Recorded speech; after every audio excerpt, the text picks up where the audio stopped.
Hello everyone, welcome back to our channel Login Ed. In this video, I will guide you through how to add bookmarks on Mac. To do so, first of all, you have to open any browser. For now, I'm choosing Safari. Once you open your browser, open the page which you want to add to the bookmark.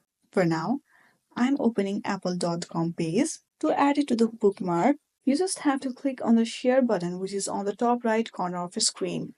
If you click on it, then there you will see add bookmark option. Click on it. Now here you will see this pop-up. From here you have to set in which page you want to add this bookmark. You can set it to either bookmark or favorite. By default it is set to the bookmark. Then give a name to it and simply click on add.